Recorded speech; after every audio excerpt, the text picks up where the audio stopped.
Fala, estrangeiros, sejam todos muito bem-vindos. Eu sou o Lex Silva e hoje nós estamos aqui em Londres, no coração do mundo, com episódios especiais para você, com pessoas especiais. Mas antes, é claro, de apresentar nossa convidada especial de agora, gostaria de falar do pessoal que acredita e apoia o nosso projeto, nosso sonho. Começando sempre por eles, é claro, Excellent Cut. Se você mora em Swindon e região, precisa dar um talento no cabelo, na barba, no bigode, meu amigo, vem para Excellent Cut. André e companhia vão te dar um excelente tratamento. E para você, mulher, que precisa de um upgrade na sua autoestima, eu tenho 2 recadinhos para você. Primeiro, vamos falar da Única. Lá você encontra procedimentos como depilação a laser e se você precisa suavizar aquelas linhas de expressões, lá é o lugar ideal para você. Única, a única que vai dar um upgrade na sua autoestima. E também nessa linha de beleza e autoestima eu gostaria de falar para vocês da Jennifer Pavão Beauty Academy. Lá você vai encontrar procedimentos como massagem relaxante, aquele talento na sua sobrancelha, cílios e mais. Você que precisa dar um upgrade na sua vida profissional, você que de repente veio do Brasil e já trabalhava com estética, mas não tem a permissão para trabalhar aqui, agora Jennifer Pavão Beauty Academy.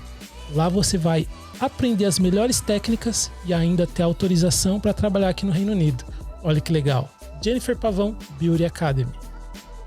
E vamos falar, é claro, da queridinha de UK, Love Details. Se você precisa de algo personalizado para você, para sua casa, para o seu business, para sua festa, meu amigo, Love Details é o que você precisa.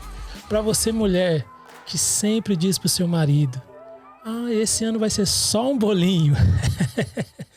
Mas nunca é só um bolinho, né? A Love Details tem o que você precisa para sua festa personalizada. Olha que legal. Ela que foi campeã ano passado da Top of Mind, consagrada melhor artesã do ano aqui em UK. Love Details, tudo o que você precisa para sua casa, para o seu business, para sua festa. Para você, meu amigo brasileiro, que já realizou o sonho de morar fora, mas agora existem outros desafios, como por exemplo, aquele tão famoso sonho da casa própria. Então, se você mora aqui em UK e deseja realizar o sonho da casa própria, Everest Rock, eles vão te ajudar do início ao fim desse projeto. Mesmo se as suas contas ainda estão desorganizadas, eles vão te ajudar nisso também. E digo mais, sabe aqueles momentos em que você acha que tá tudo dando certo e de repente acontece algum imprevisto, um acidente, algum probleminha assim do tipo? Eles também podem te ajudar com o seguro. A gente nunca sabe quando vai precisar, né? E quando precisar, é melhor ter. Então, Everest Rock tem o melhor para você. Meus amigos, e hoje nós temos a honra e o prazer de ter como nossos parceiros, apoiadores aqui, Sabor e Companhia. Eles que fazem salgadinhos maravilhosos e docinhos também. E eles estão há mais de 5 anos no mercado em todos os melhores eventos de UK. Sabor e Companhia. Se você precisa de um sabor a mais no seu dia, Sabor e Companhia.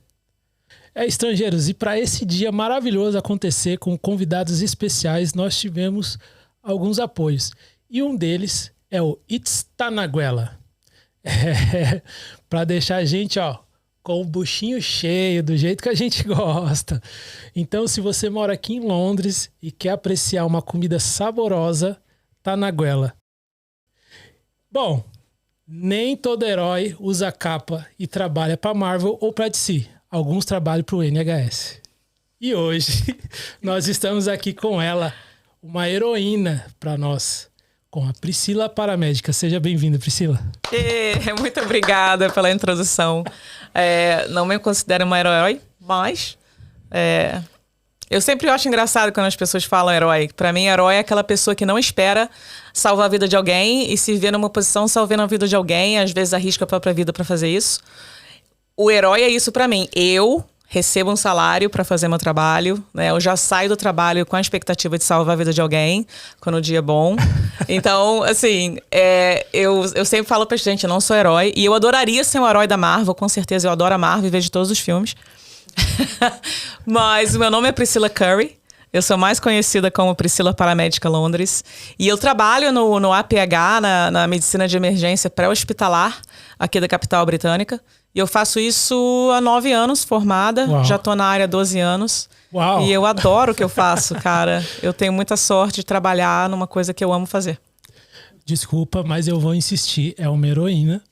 Tá bom. Não somente pelo trabalho na área da saúde, mas pelo seu outro trabalho, que é trazer informação para nós.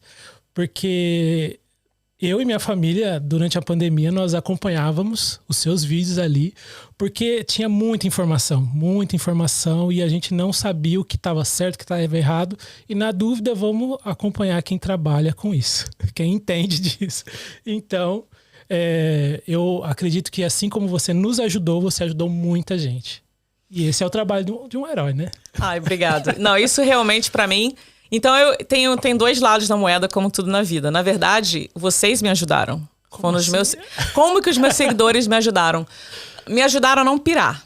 Me ajudaram a não perder as esperanças quando todos os meus pacientes morriam. Eu atendia, na época, para você ter uma noção, eu em média atendo 3 mortes por semana. Eu trabalho 4 plantões, geralmente 12 a 14 horas cada um, e eu tô acostumada a lidar normalmente, antes da pandemia, agora também que saímos da pandemia, com 3 mortes, certo? Porque ninguém liga pra ambulância porque tá feliz, eu vou para situações extremas normalmente.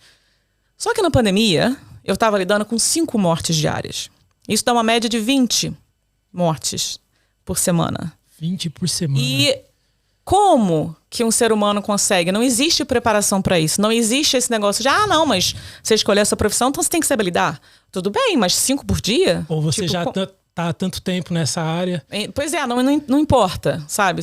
Eu sempre falo, se você tem alguém, um amigo que trabalha na área da saúde, que trabalhou na pandemia, vai dar um abraço nele, fala que tá tudo bem e parabéns por não ter pirado. Então, assim, todo mundo acha uma válvula de escape, uma maneira de lidar. E a maneira que eu achei de lidar era educar. Era fazer vídeo, era colocar a verdade lá fora, era combater as fake news, era tentar acalmar as pessoas, mas ao mesmo tempo, tipo assim, não apaziguando e botando panos quentes, mas falando, cara, a doença tá aí, ela é grave, mas vamos acalmar, vamos entender como funciona, vamos se vacinar. E tipo, fazendo isso, eu sentia que eu salvava mais vidas com as informações no meu Instagram e no meu Facebook do que eu salvava na rua, porque na rua... Infelizmente, as pessoas que me ligavam, que já estavam com uma parada cardiorrespiratória devido à Covid, eu não consegui salvar nenhuma, entendeu? Então, eu me senti uma derrota. Eu me sentia, tipo, qual o sentido de eu ter virado paramédico se eu não consigo salvar ninguém? Eu me senti uma merda. Então, o Instagram e o amor que vocês me deram, me mantiveram trabalhando, tentando ajudar os que eu consegui ajudar e não pirar a cabeça. Então, nesse sentido, o meu agradecimento é aos meus seguidores. Certo? Uau. Então, é isso. Muito bom. Então, fala pro pessoal de casa como você veio parar aqui na terra da eterna rainha. Da Rainha Elizabeth é minha predileta. Esse Charles ele é meio chato. Mas deleta essa parte. Eu vim pra cá eu tenho 40 anos agora, eu vim pra cá com 20 anos de idade. Então, eu vim pra cá nova, achando que sabia de tudo, não sabia de nada, que normal, com 20 anos de idade a gente acha, né? Então eu vim pra cá com inglês muito básico, eu falava pouquíssimo inglês. E antes de eu vir pra cá, eu me certifiquei que eu tinha onde morar, que eu teria como me virar, né? Eu não vim pra cá assim, simplesmente cheguei aqui.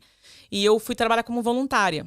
Eu trabalhava como voluntária, 40 horas por semana. Eu não recebia por isso, mas em troca eu ganhava um quarto, comida, e 30 libras por semana para poder andar de ônibus. E esse trabalho voluntário era num internato de crianças especiais. Então, eram crianças que tinham muitos problemas. Algumas nasceram assim, autistas severas, outras tinham doenças terminais, crianças que precisavam de um cuidado 24 horas, que elas não podiam ficar sem alguém perto ali. Então, precisavam de voluntários, porque você imagina, na época, lá tinha mais de 100 crianças nessa escola e elas iam para a escolinha delas e também moravam na escola. Então, tinham várias casas, né? Uhum. Então, eu ajudava na escola, que o meu voluntariado era apenas para ajudar na escola.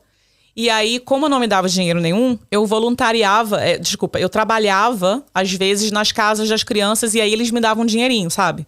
Então, eu voluntariava 40 horas por semana, mas se eu trabalhasse 50, aqueles 10 extras que foram nas casinhas das crianças, eu ganhava o salário mínimo na época, que era tipo... Cara, na época era tipo 3,80 a hora, uma parada. A gente tá falando de 2003. Uma das coisas era mais barato também. Isso foi em Bristol. Eu não sei se você conhece Bristol. É perto de casa. Então, foi em Bristol. E eu fiz isso, como o meu inglês era muito básico, mas como eu tava trabalhando de graça, as pessoas tinham uma paciência de... Que sabe, assim, nem sei se eu teria, sabe? Eu falava tudo errado, trocava as coisas, só que as pessoas falavam, não é assim, é assado.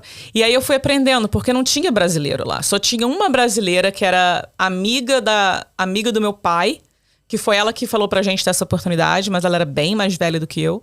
E era a única. Então eu ficava lá sozinha com um monte de inglês, alemão, tinha um monte de gente fazendo esse trabalho voluntário. E, cara, não entendia nada, assim, porque a gente aprende o inglês mais americano, né? Nas escolas e tal. E aí foi assim, foi aquela dificuldade que todo mundo tem quando chega aqui. Só que como eu não tinha ninguém pra me ajudar, eu acabei aprendendo muito rápido. Porque é aquela coisa, ou você aprende, não existe a outra solução. Né? Eu peguei o outro caminho. Você foi morar com brasileiro, trabalhar com brasileiro, casou com brasileiro? Eu cheguei com a minha família de brasileiros, fui trabalhar numa barbearia onde 80% dos clientes são brasileiros. Aí trabalhei 1 ano ali, veio a pandemia. Putz. Aí fui trabalhar com entrega na van, onde eu só preciso falar bom dia, boa tarde, sua entrega e acabou. Pois é. Cada um tem o seu caminho, né? Não existe um certo e um errado, tem um que funciona pra você, né? E aí, mas tem muito tempo. Você tá aqui há pouquíssimo tempo, né? Eu vim aqui há muito tempo atrás, as coisas eram totalmente diferentes naquela época. E não tinha brasileiro naquela cidade. Se tinha, eram pouquíssimos, eu não conhecia ninguém com 20 anos. E aí eu fiquei fazendo esse trabalho 1 ano e era pra eu voltar pro Brasil. E fazer. A intenção era, né? Trabalhar esse 1 ano em Londres, na Inglaterra, aprender inglês e voltar e fazer faculdade de medicina no Brasil. Esse era o meu plano. Só que, obviamente, não aconteceu, porque eu tô aqui até hoje, né? Então... E outra coisa, um dos perrengues que eu não tive que passar aqui, que eu me sinto muito afortunada, eu tenho muita sorte por isso, é que o meu pai, ele nasceu na Escócia. Então, pelo meu pai ser escocês, britânico, eu nasci com dupla nacionalidade. Né? Eu já tive passaporte britânico desde pequenininha. O meu pai, ele foi morar no Brasil com 10 anos de idade, 10, 12 anos. Então, na verdade, meu pai é super brasileiro, né? Porque ele depois nunca mais retornou. O pai dele era filho único, ele não tinha família lá. Então, tipo assim, toda a referência do meu pai sempre foi no Brasil, né? Então, eu fui criada bem brasileira, família brasileira, todo mundo é brasileiro, só meu pai que era escocês. E eu, na verdade, nunca pensei em vir morar aqui quando eu era criança. Nunca foi um sonho. Você é de que lugar do Brasil? Eu sou do Rio de Janeiro. Rio de Janeiro. Eu nasci no Rio de Janeiro, mas eu cresci em Petrópolis, que é na Serra, né? Uhum. Então, o que aconteceu? Meu pai, ele fala inglês fluente, só que o inglês dele não é um inglês britânico, é um inglês americano, porque ele acabou perdendo o sotaque dele, é meio estranho, assim, sabe? Mas ele fala fluente, óbvio. E o meu pai, ele sempre falou pra mim o seguinte, minha filha, e pra minha irmã, que eu tenho uma irmã que é 2 anos mais nova, ele sempre falou, meninas, vocês precisam aprender inglês. Porque o inglês vai abrir muitas portas pra vocês, entendeu? E vocês precisam aprender. Então eu vou sempre falar inglês com vocês, eu nunca vou falar português. E meu pai, desde que eu nasci, só falou inglês comigo. Só que, a idiota aqui, e realmente eu sou uma idiota, eu não respondi em inglês pra ele. Porque eu me rebelei. Por que eu me rebelei? Porque eu pensei, pra que eu vou responder em inglês pra você? Sendo que a gente mora no Brasil, todos os meus amigos falam português, e eu vou ficar pagando mico. E eu não entendo porque... Eu era criança, sabe? Então, quando eu fiz 12 anos de idade, e meu pai também não é... Meu pai, ele é uma pessoa incrível, só que ele tem uma inteligência emocional meio debilitada. A inteligência emocional dele. Então, a criança fez birra, em vez dele, tipo, ser a pessoa maior, ele virou e falou assim, quer saber? Você tem 2 anos de idade, eu tô falando inglês com você há 12 anos, e você nunca me responde em inglês. Eu vou parar. Agora eu vou falar português. Aí ele parou. E como ele parou, aí eu também caguei. Então o que acontece? Eu entendi inglês, eu tinha um entendimento, então assim, quando eu cheguei aqui as pessoas falavam comigo, eu entendi a maioria das coisas. Mas cadê que eu falava? Falava nada. E quer dizer, eu perdi uma oportunidade que nasceu, quer dizer, a língua inglesa caiu no meu colo e eu não soube aproveitar, entendeu? Mas é aquela coisa, né? Tipo, desculpa aí, pai. Mas também culpo ele porque ele deveria ter continuado. Entendeu? Sim. E aí eu vim pra Londres. Quando eu vim pra Londres, a primeira vez que eu vim pra Londres foi a passeio. Quando eu tava em Bristol, eu vim passar um final de semana aqui.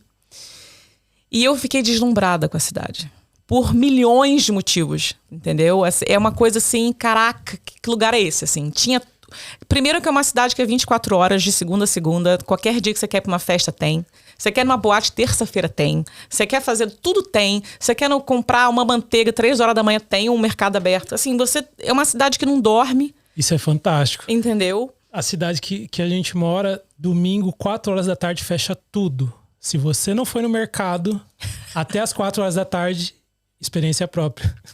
Já era, meu amigo. Pois é. Não, em Petrópolis também, quando eu cresci, onde eu cresci lá no interior do Rio de Janeiro também, as coisas não são abertas 24 horas e eu não tinha isso, assim, pra mim foi uma coisa assim, tipo, em próprio Bristol, que Bristol é uma cidade que é fora de Londres, também não tinha as coisas totalmente abertas. Então, a primeira coisa que me atraiu foi isso, né? Com 20 anos de idade, eu queria festa, eu queria, entendeu? E a outra coisa que eu queria era pegação, né? Porque com 20 anos você quer pegação. E eu sou gay. E Londres é o quê? Gay. Aí eu falei, cara, eu tenho 20 anos, eu tô solteira na cidade mais gay do mundo e tudo abre 24 horas. Então, pra mim, o início foi assim. Os olhinhos assim, brilharam. Eu quero curtir a vida aqui, eu vou ficar aqui.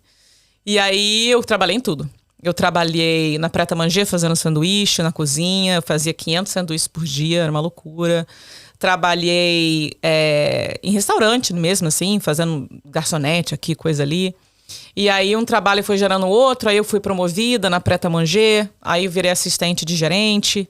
E aí uma coisa foi... Mas assim, a minha paixão pela medicina nunca deixou de existir.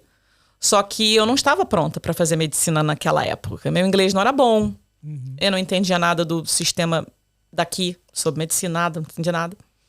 E aí eu vi uma ambulância passar. Bem discretos, né? Quase não te ensurdece, né? E eu vi aquilo e falei, gente, quem é que faz esse trabalho, né? E eu achava que eram médicos que faziam esse trabalho. E aí eu descobri que não eram médicos, que eram paramédicos. Eu falei, gente, o que é isso, né? E aí eu comecei a entender o que era paramedicina e como que a medicina pré-hospitalar aqui é diferente do Brasil. E eu já sou apaixonada pela PH desde sempre, né?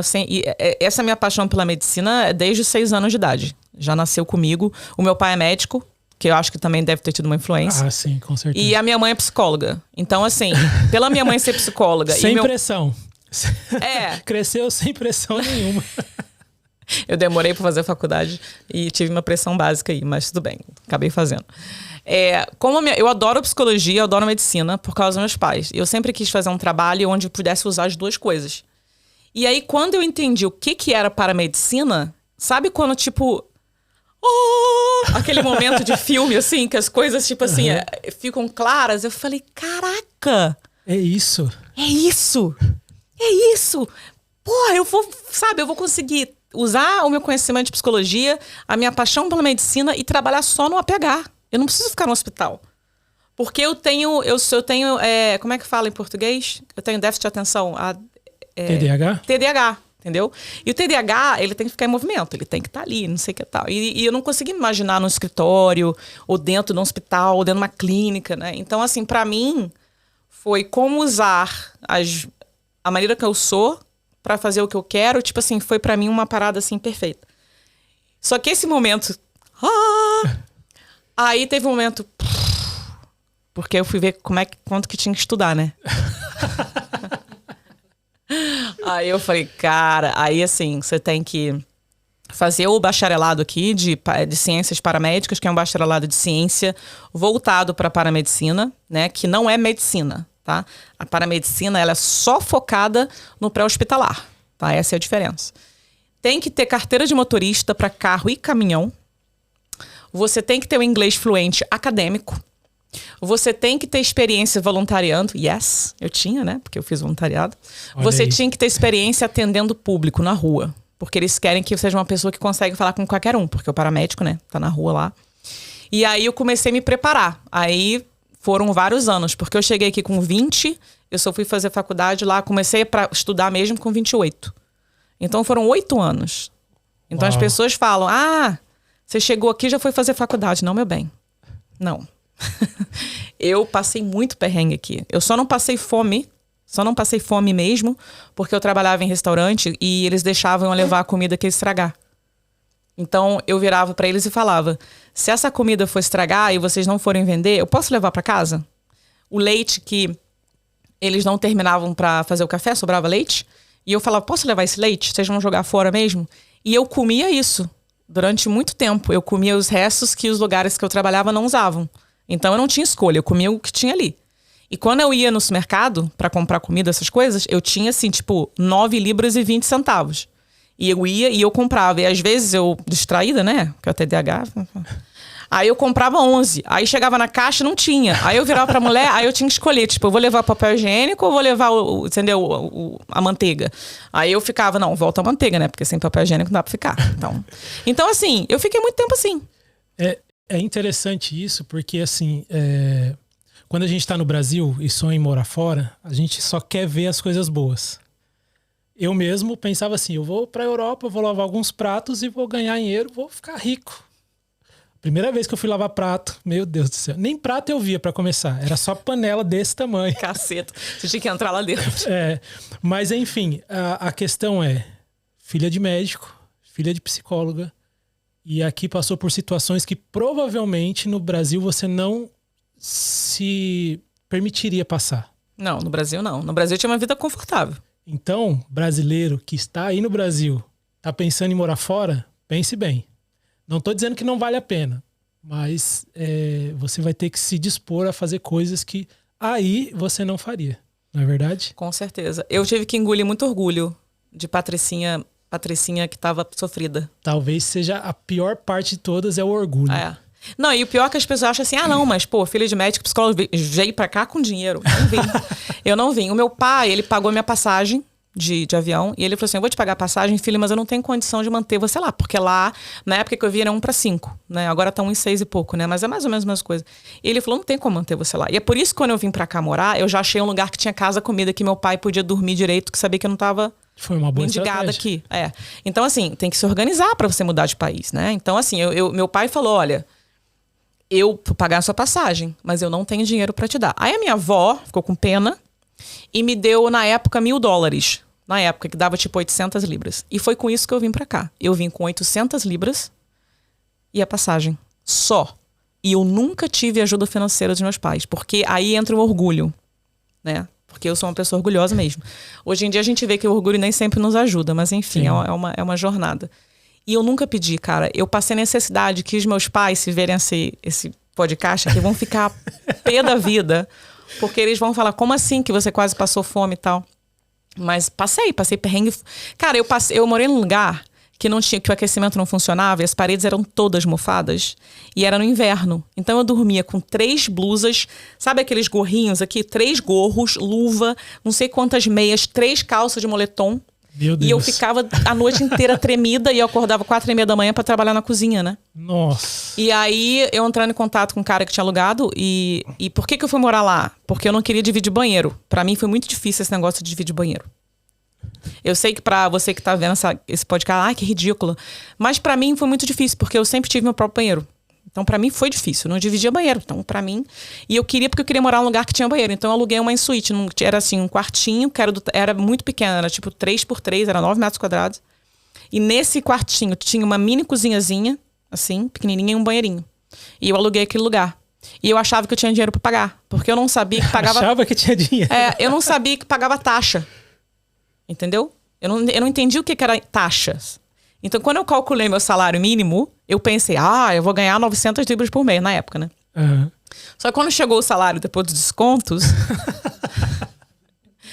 era tipo 700, sabe? E o meu quarto... E o lugar que eu tinha alugado era 480. Então, eu ganhava 700 e meu quarto era 480. Faz as contas, morando em Londres. Você tá entendendo por que eu não tinha dinheiro pra comprar comida? Né? Então eu passei muito perrengue, aí eu fui entendendo que, tipo, às vezes pra gente evoluir, a gente tem que dar 2 passos pra trás. E aí foi aí que a minha vida mudou. Foi que eu aceitei a minha insignificância. Entendeu? Eu falei, cara, eu vou ter que morar numa casa compartilhada, entendeu? E fui. Aí comecei a morar em casa compartilhada, dividi o banheiro com 10 pessoas. Aí eu ia pro banheiro com aqueles spray de limpar, porque eu não conseguia sentar na privada sem passar o spray antibactericida. Então, assim... É complicado. Essa Porque questão... pra mulher, né? O homem vai lá e faz xixi. Pra gente, não, né? E tinha pessoal de outros países? Ah, tinha gente que eu nem conhecia, que eu não via. Tinha gente que dividia 3 pessoas no mesmo quarto. E eu morei nesses lugares. Cara, eu tinha medo às vezes, sabe? Assim, não sabia quem é que tava... Então, passei muito perrengue. E eu lembro que eu não conseguia fazer cocô sem limpar a privada inteira. Então, sabe quando você tá com muita vontade de cagar? E você ainda tem que limpar o banheiro. Você tem noção disso? Você chega lá, tipo, caralho, não, tem que limpar. E eu esfregava, porque senão eu não conseguia sentar naquele banheiro. Mas foi assim. Mas a gente... Então, assim, eu acho engraçado, porque é o que você falou, né? As pessoas têm uma ideia quando vê alguém trabalhando na sua área, porque aqui a maioria das pessoas não trabalha na área que é formado, porque é difícil, não é fácil, mas é possível. E aí falar, acho que foi tudo fácil pra mim. Gente, não foi, sabe? Já passei muito perrengue, que não dá tempo num podcast pra te contar todos os meus perrengues. Mas também tive muitas vitórias. Então eu tento focar nas minhas vitórias, mas é isso, né? E você faz trabalho voluntário também, né? Eu lembro que eu tava acompanhando algumas lives suas na África, é isso? Eu fui pra África, fui. Gente, que bacana. O voluntariado... Agora é uma coisa que eu faço. Na pandemia, eu vacinei as pessoas, voluntariei o dia inteiro vacinando as pessoas que estavam irregulares aqui, né? Que tinham dificuldade, até medo, né? De ir no GP se vacinar. Eu vacinei várias. Isso é uma informação importante, porque a gente sabe que tem muita gente nessa situação aqui. Uhum. Não aconselhamos. Mas Sim. se já tá aqui, vai fazer o quê? Exato. Tem direito a tratamento? Tem. A medicina primária, ela é gratuita até para turista. Primária. O que é a medicina primária? Ambulância. Se você for atropelado, você vai ter todo o tratamento da ambulância, a gente vai salvar a sua vida, a gente vai levar você para o hospital. Só que se você precisar de uma cirurgia para salvar a sua vida, ela vai ser feita, certo? Ninguém vai deixar você morrer porque não tem dinheiro. Só que essa cirurgia, ela já passa a ser uma medicina secundária. Então aí você vai ter que pagar essa conta. Essa conta vai chegar para você pagar e você vai poder parcelar em um monte de vezes. Provavelmente pelo resto da vida. Mas você não vai ser negado atendimento. Tá? Registro no GP, medicina primária, gratuito. Você pode ir com consulta de GP e eles nunca vão te cobrar. Só que, por exemplo, você precisa fazer uma fisioterapia. Aí essa fisioterapia vai ser cobrada, entendeu? Uhum. Então a primária, ela não é cobrada, mas a secundária já é. Então cirurgia para consertar um braço quebrado, o braço quebrado, todo remédio de dor que você recebeu na ambulância, tudo não cobra. Mas aí para fazer cirurgia para consertar o braço, cobra. Não sei se ficou claro. Sim. Desculpa, eu te interrompi. Não, imagina. Você estava falando do voluntariado, deu Então, vacina. eu gosto de voluntariar, porque eu acho que é importante. Então, eu fui pra África ano passado, eu fiquei 10 dias lá na África, no meio do nada, lá em Moçambique, mas um lugar lindo, né? As pessoas maravilhosas, tudo. E eu fui pra uma organização, o nome da ONG que eu fui pra África é Fraternidade Sem Fronteiras, que na verdade é uma ONG internacional, que em inglês chama Fraternity Without Borders. E eles justamente fazem eles fazem várias caravanas e cada caravana tem uma finalidade. A caravana que eu fui foi uma caravana de educação. Então eu fui pra lá pra ensinar primeiros socorros pras aldeias, porque eles ficam assim, tipo 6, 7 horas no hospital e eles precisam saber primeiros socorros pra evitar, porque assim, lá doenças que a gente considera banal, mata lá. Entendeu? Porque eles não têm acesso a medicamento. É, exatamente.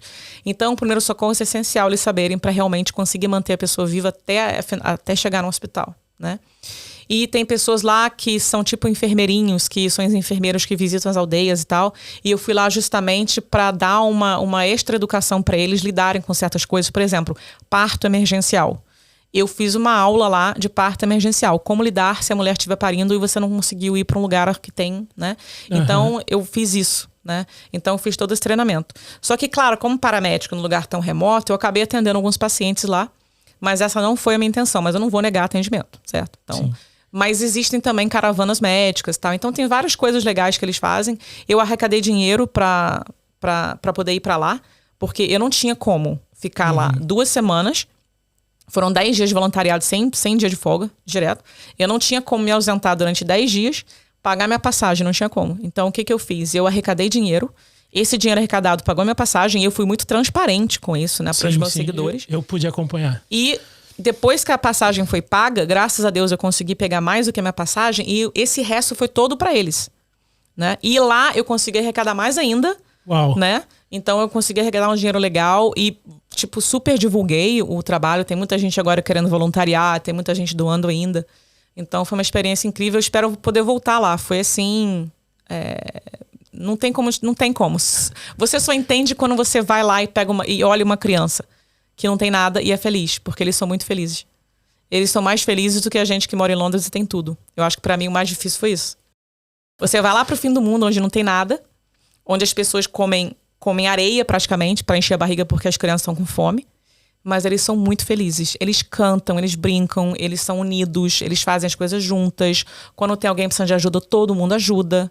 E você vem para um lugar como Londres, que nós temos tudo, e somos infelizes, né? E aí isso para mim foi uma grande lição. Que não precisamos de dinheiro e de status e de seguidores e de likes para ser feliz. A felicidade verdadeira não precisa disso. Aí você vê, quando você vai lá, você vê. Aí você se sente o quê? O merda. Então, mais uma vez, se você botar numa perspectiva, ai, que legal, a Priscila foi lá ajudar. Eu fui mais ajudada. Porque eu fui lá precisando de um amor, de um carinho, precisando ressignificar algumas coisas na minha vida. E quando eu fui lá, eu falei, cara, olha como é que eu tava cega, sabe? Olha só como é que as coisas que eu não estava dando muita importância são mais importantes, sabe? Eu comecei e eu fiz uma reorganização de certas prioridades depois que eu voltei pra lá. Então, mais uma vez, eles me ajudaram mais do que eu ajudei eles. E é assim que eu vejo. Muito bom. E você acha que esse período da pandemia foi onde você teve os atendimentos mais difíceis? Ou tem alguma outra situação que você olhou e falou, meu Deus, como que eu vou passar por isso? Eu acho que situações tristes e inimagináveis acontecem. E acontecem e eu tô lá e eu sou a primeira a ter essa experiência. Então isso faz parte da minha profissão. O que eu considero muito difícil durante a pandemia foi a quantidade, sabe? É a mesma coisa que eu te falei da questão de... Eu tô acostumada a lidar com pacientes graves e tal, mas a quantidade que foi muito difícil para mim lidar, entendeu? Porque, tipo, aqui tem essa linda xícara aqui, por exemplo, que tem uma água aqui. Você virar para mim e falar, Pri, você segura a água assim? Eu vou segurar, super fácil. Agora pede para eu ficar 5 horas fazendo isso. Eu vou perder força. Então, não foi a quantidade que eu achei muito difícil de lidar. Até hoje eu não estou lidando com isso, eu faço terapia e muitos dos meus amigos que trabalham na área da saúde também fazem terapia, porque foi muito traumatizante trabalhar na pandemia. Então, sem sombra de dúvidas, trabalhar na pandemia, na pré-hospitalar, foi a coisa mais difícil que eu já fiz na minha vida. E em termos de ir para coisas horrorosas, porque todo mundo gosta de saber isso, né? Quando você fala que é paramédico, todo mundo fala, ai, conta aí, qual foi a pior coisa que você já viu? E pergunta isso com um sorriso na cara, né? Aí Não, normal. Aí o que acontece? Não, primeiro que você não perguntou assim, né? Você foi mais profissional na sua pergunta. Mas assim, toda vez que eu vou num jantar de amigos, eu evito falar o que eu faço, porque é de praxe. Eu falo que eu sou paramédica, aí a pessoa fala, ai, conta aí, qual foi a pior? E fala com um sorriso, né? Conta aí, o que foi a coisa mais feia? Aí eu olho pra pessoa e falo, olha só, se eu te contar a pior coisa que eu já tive que lidar na minha carreira de paramédica, você não vai dormir hoje à noite. Você quer que eu conte? Aí a pessoa fica... porque a gente tá aqui pra jantar, tá todo mundo num momento... Ai, você quer que eu conte a pior? Quer mesmo? Então vou contar. Aí fica... Não conta não. Aí começam a discordar. E aí... Porque assim, é tipo assim, uma criança que é atropelada por um ônibus e é totalmente espatifada, vira um patê.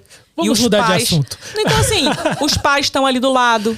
Meu Deus. E eles ainda têm esperança que você vai salvar, sendo que a criança está totalmente desfigurada, não tem o que você fazer. E aí você tem que acalmar os pais, porque agora o seu paciente não é mais a criança, é os pais. Isso é muito difícil lidar, né? Eu menciono crianças porque crianças para mim é bem difícil, né? É a mãe que, foi desligar um negócio na cozinha que estava ligado, quando voltou a criança caiu da janela do prédio. E a mãe se culpa. Porque a mãe disse que é culpa dela. Não é. Acidente acontece, né? Então, são coisas assim que a gente tem que lidar. E aí as pessoas querem saber. Quando você conta, a pessoa... Ai, não queria saber disso. Porque ninguém liga pra ambulância porque tá feliz, né? E eu lido com um leque de coisas. Eu lido com overdose de droga. eu lido com assassinato, eu lido com muito esfaqueamento em Londres. Acidente de carro nem tanto, mas 2 semanas atrás eu lidei com um acidente fatal, 25 anos, o cara tava batendo racha com os amigos, tinham 3 carros, cada um num carro, um deles, obviamente, correndo, né, bateu numa van. Graças a Deus, o cara da van, que não tinha culpa, ele não se machucou seriamente, mas o cara, 25 anos com a vida toda pela frente, morreu. Quando eu cheguei lá, a gente tentou salvar ele, eu fiz várias coisas bem avançadas nele pra tentar salvar, não consegui. E passa tipo 10 minutos, porque eu fiquei lá meia hora tentando salvar ele, chegou uma hora que você tem que aceitar, né? E aí eu vejo um homem correndo, desesperado, era o pai. E ele se ajoelha na minha frente assim, meu filho, por que vocês não estão fazendo nada? Você precisa salvar meu filho, não sei o quê. E eu assim, tipo, calma, senhor, calma. Como que você vai falar calma? Você fala calma, mas você fica assim, como que você acalma um pai? Não faz sentido nem pra você. Aí ele fica, meu único filho, não sei o que, você tem que continuar. E nananã. E tipo assim, isso pra mim é mais difícil até de não ter salvado o menino. É presenciar a família, sabe? E neste caso, especificamente, eu tinha feito em coisas de trauma, quando é uma morte traumática, a gente faz várias coisas avançadas como paramédico. Logo depois, como é muito traumático uma morte por acidente, geralmente vem um médico num helicóptero. Como era de noite, eles vieram num carro. Então eles demoraram tipo 20 minutos para chegar. E eu preciso manter aquele paciente viável até eles chegarem, porque eles fazem coisas até mais avançadas. Então, neste caso, como ele estava com o sangue dentro do pulmão, eu tinha que aliviar isso de alguma maneira, para que o coração dele não parasse de bater. Certo? Então eu tive que fazer bilateralmente, botar uma, como é que fala em português? Uma agulha grossa em cada pulmão aqui assim. E essa agulha, ela drena o sangue. Entendeu? Ela tira ar no lugar que não deve estar, não sei o quê. E tipo, o pai, quando ele chegou lá, aí o médico já tinha vindo, aí o médico tinha feito mais coisas e tal. A gente já tava lá meia hora tentando salvar. E todo mundo lá tentando acalmar o pai, a gente falou, pai, mas eu posso abraçar meu filho? A gente pode, não tem problema. Aí ele pega o rapaz e senta o rapaz. Quando ele senta o rapaz, o negócio que eu fiz aqui virou um chafariz. Ficou shhh. E eu olhando aquilo, eu falei, meu Deus, tipo assim, é uma imagem que eu não queria ter. Entendeu? É uma imagem, eu não queria que o pai tivesse tendo aquela experiência do sangue do filho caindo em cima dele, fui eu que fiz aquilo. Sabe assim, aí você fica, mano, que droga. Sabe? É muito ruim isso. É muito ruim. Aí você chega em casa, aí você não consegue dormir. Porque quando é uma coisa muito traumática assim, eu chego em casa e eu tô super elétrica, né? Você demora pra desligar, né?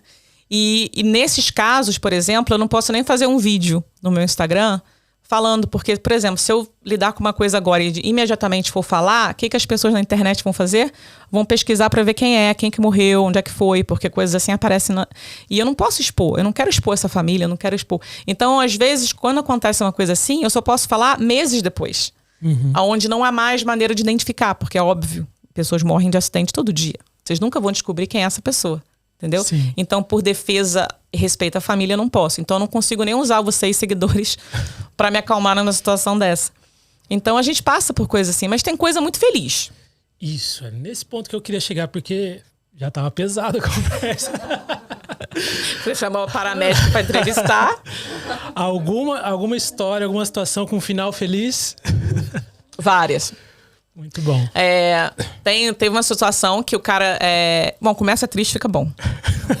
Ele sofreu uma parada cardíaca do lado da filha dele. A filha dele estava grávida, de 7 ou 8 meses. E a filha era médica. E ele sofreu uma parada cardiorrespiratória e, obviamente, uma médica sabe fazer ressuscitação. Então, quando Hollywood, olha o roteiro. Quando eu cheguei lá, ele estava no chão, não estava respirando, o coração não estava batendo, mas ela estava fazendo a massagem cardíaca, que é essencial, né? Quando eu vi isso, eu falei, ótimo, a massagem cardíaca estava excelente. E eu cheguei, eu coloquei os eletrodos no peitoral dele e dei um choque nele. No que eu dei um choque nele, ele voltou à vida imediatamente, assim, abriu o olho. Aí ele não sabia o que tinha acontecido, né? Ele tipo assim, o que é isso? Não sei o que. Aí eu assim, não, calma, senhor, calma. Né? Você teve um mal súbito, tal, não sei o que, vai ficar bem e tal. Então eu consegui salvar a vida dele. E é muito raro isso. É muito raro você chegar no lugar onde a pessoa tá morta, clinicamente morta, e você trazer essa pessoa de volta à vida. Isso só foi possível porque a filha sabia fazer uma massagem cardíaca. Então quem salvou a vida do pai, na verdade, foi ela. Eu fiz a continuação ali do que ela já tinha começado. Então isso foi muito legal. Porque, tipo, ele foi direto para no caso, ele estava sofrendo um ataque cardíaco. E a gente levou ele direto na ambulância. Ele sofreu mais 4 paradas no caminho, mas a gente conseguiu trazer ele de volta. A gente levou ele direto no Hospital do Coração especializado aqui em Londres, já entrou direto para a sala de cirurgia. E aí ele foi feito lá uma cirurgia para consertar o ataque cardíaco dele, e agora ele tá bem. Então isso é muito bom. Que bom. Né? E várias outras ocasiões. Eu adoro também fazer parto. Então... Deve ser lindo. É meio messy, que a gente chama, né? Nem todo mundo gosta. Mas eu gosto muito de welcome a life into the world, né? Aquele bebezinho seja bem-vindo a esse mundo louco da gente. E eu adoro ser a primeira pessoa. Poético. Não, mas é muito legal, porque, tipo, eu vejo as pessoas morrendo e eu quero ver as pessoas nascendo. Sabe assim? E eu vejo, entendeu? Infelizmente, eu vejo mais morrendo do que nascendo. Mas é tão simbólico pra mim que cada bebezinho que nasce nas minhas mãos é como se deletasse umas 10 mortes que eu já passei. Sabe assim? É tão gostoso. Espero que nasça muitos. Eu adoro. É claro que a gente quer que tudo dê certo, né? Nem sempre as coisas dão certo, então não vamos falar disso. Mas a maioria dá. Então é muito legal você tá lá, sabe? Então eu fico assim, espero que o bebê não se assuste com a minha cara, né? Porque o bebezinho abre o olho, a primeira coisa que vê sou eu, mas tudo bem. Não, é sério, é muito legal. É muito legal. E o parto eu sou muito a favor do parto humanizado. Então a gente faz todo um parto humanizado e eu deixo o pai cortar o cordão. E a criancinha vai pro colo da mamãe, fica lá. Eu não tenho pressa nenhuma para cortar o cordão umbilical. Deixo o cordão umbilical lá 5 minutos para poder continuar nutrindo a criança e tal. Então é muito, muito legal quando o parto dá certo. Mantém todo mundo calmo, a gente ri, a gente brinca. E é legal. Então tem muita coisa legal. Quando você fala, eu vou imaginando. Algumas coisas são legais de imaginar. Outras nem tanto. Não, mas é legal. Às vezes a gente vai para um velhinho, para um idoso, que mora sozinho, não tem família, que tá uma semana sem ver ninguém. E você chega na casa do idoso e o que ele quer é carinho. Ele ligou pra ambulância falando que não consegue respirar, mas não é. Na verdade, o que esse idoso quer é um carinho. E aí entra o lado da psicologia, né? Tipo assim, eu não vou olhar pra cara do idoso e falar, você não devia ter chamado a gente, você não tá passando mal, você tá mentindo, eu vou embora. Claro que não. Eu faço um chazinho, eu faço um sanduíche. Graças a Deus eu trabalhava na Pret, então eu sei fazer sanduíche gostoso. Você atende Swindon também? Não. Só em Londres. Mas assim, tem pacientes que o tratamento emergencial é um carinho. É um amor.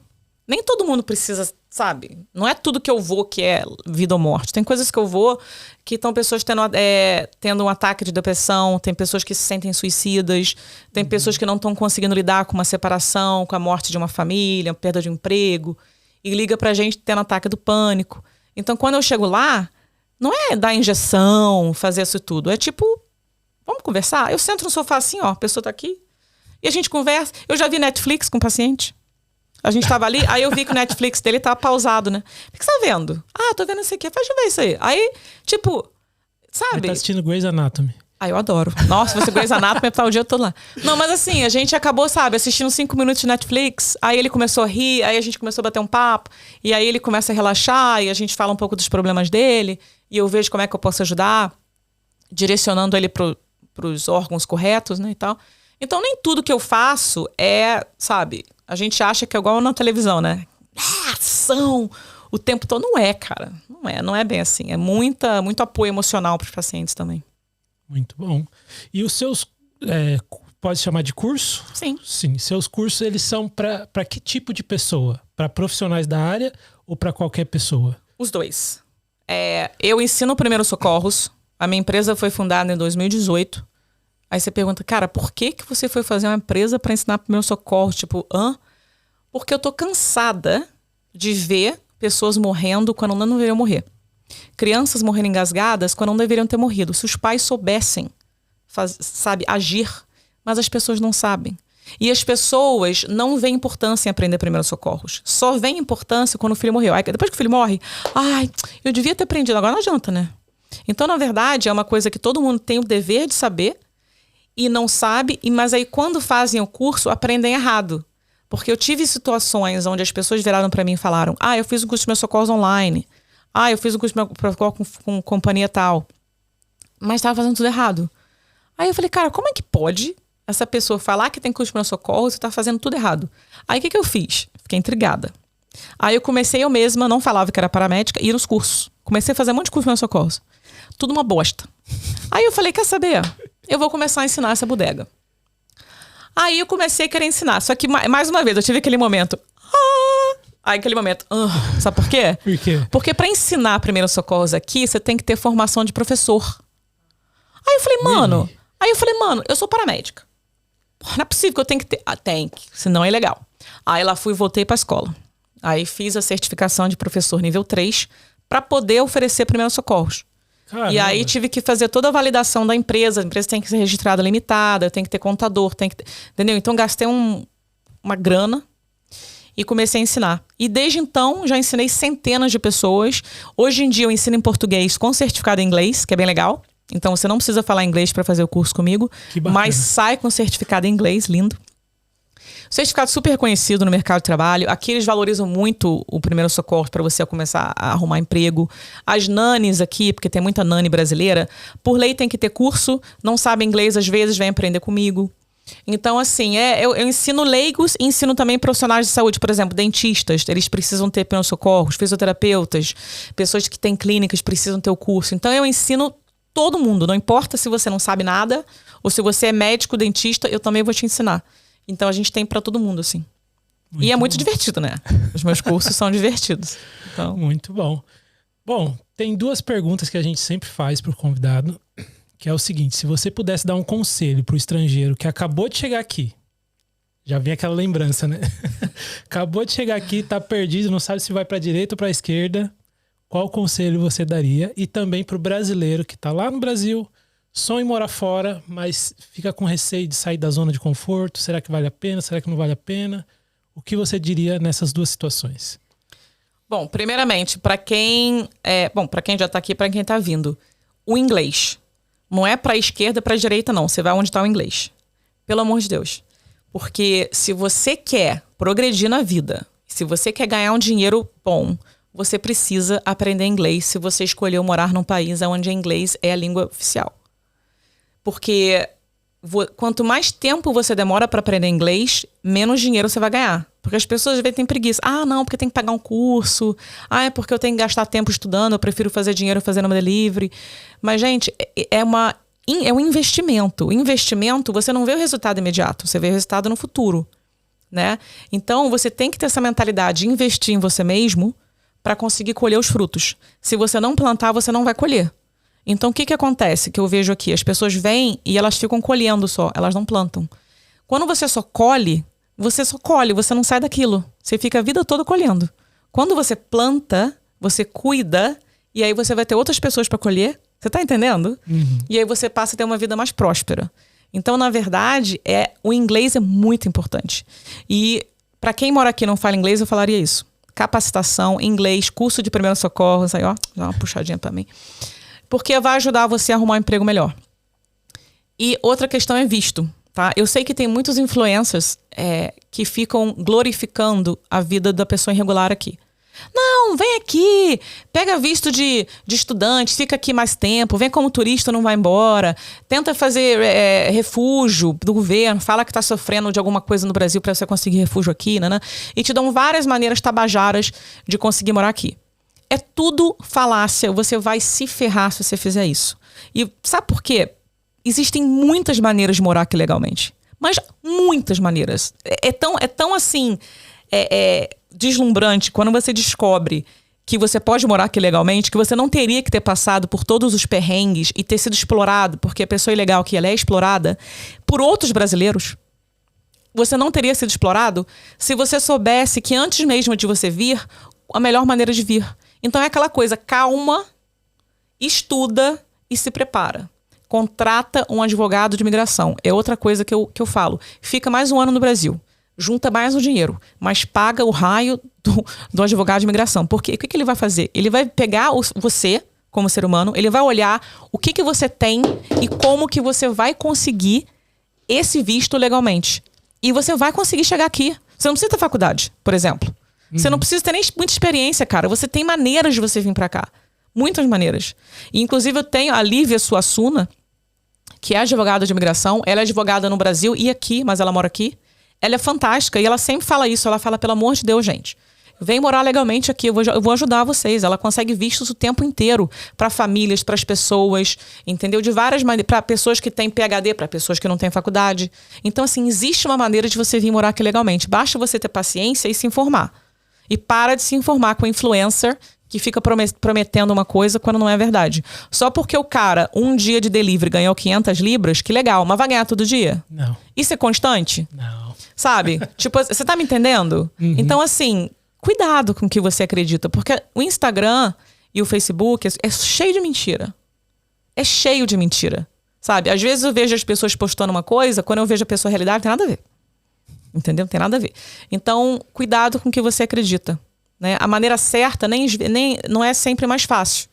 Mas ela vai te dar um resultado melhor do que você tentar fazer as trambicagens da vida e depois pagar caro mais tarde. Se você tá aqui ilegal e você tá trabalhando ilegal, é muito difícil regularizar.